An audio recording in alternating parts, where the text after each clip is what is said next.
There's a lot of different options when it comes to the pine needles. If you look at reference photos for different kinds of pine trees, there's so many different kinds. Overall though, we're going to be using the same kinds of brush strokes, and I just want to reference that here for you in case you need to take some time to practice these if you haven't done that before. So this is a number 4 brush, and I have just regular green there. We're just practicing brush strokes, so this is a cheaper kind of watercolor paper. And when we have the center line of a branch, I just want you to remember that with pine needles, they don't just come out of the 2 sides of the pine branch, right? That would not be very realistic or 3-dimensional. They're actually, if you have the pine branch here, like pretend that's it, the needles are coming out in all directions, all the way around. And so when it's time to convey that with painting, yes, of course, we're going to see the ones on the sides more like that, but also paint some, let's do it over here, paint some that are going up or that are a little shorter. Okay, now if you really want to understand the 3-dimensionality of it, you have to think about it almost like a column, right? Where our pine needles are going all the way around that circle. And you don't need to draw this out or anything. You just want to know that you're painting things in a perspective, right?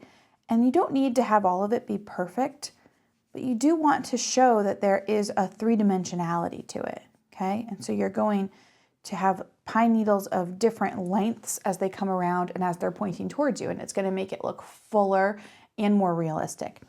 The other thing to think about is the length of your pine needles, because some of them are quite short out there in the pine needle forests, and some of them are quite long, in which case you want to get comfortable with those long sweeping brushstroke movements. But please remember, you can't make these nice smooth movements if you are just painting from your wrist, right? If I just paint with my wrist, I end up getting kind of locked into a smaller arc. So I'm using my whole arm, going from my shoulder and my elbow. Same thing, you still want some of these needles going in different directions. Okay, not wild directions. We're not gonna like paint them going down in the opposite direction, but to show the 3-dimensionality of it, to show that, they're layered on top of each other. Now, if it becomes too crowded where everything starts to bleed together, let me show you what that would look like. If I paint too many here all at once, without any white space there in the middle, it's really easy to lose track of where the branch is and what's happening. So this is just like normal watercolors where we can let it dry and come back, paint darker, paint differently. So the best way to paint a pine branch, in my experience, and it of course depends on the look you're going for and what you want to paint, but is to have that center line there for you. And that's what I've given you in this traceable image. And then to start building your pine needles, and you're just going to start with a few going in different directions. Okay.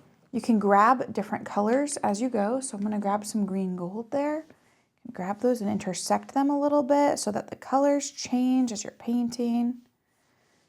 Okay, but then when you start to lose your white space or things are bleeding together too much, let it dry and you can come back to it and fill it in with some darker colors.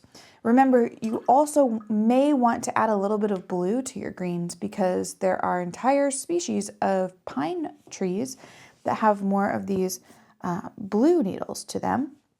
Okay, and as you add those onto your branch, if you start to dilute them or cross them with some other greens, it's going to be a really pretty kind of blue haze to it, which I think is really nice when you're painting pine branches.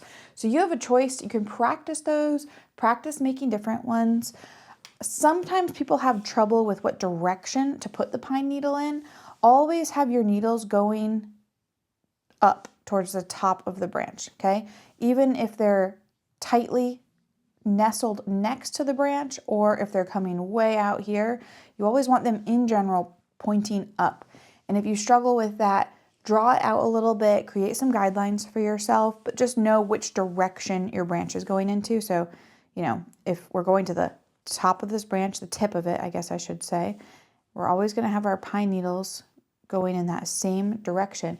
And some people struggle and they'll start to add it in going in the opposite direction. And then of course that looks really strange. So if you need to, make guidelines for yourself, be very intentional about where you paint those lines in.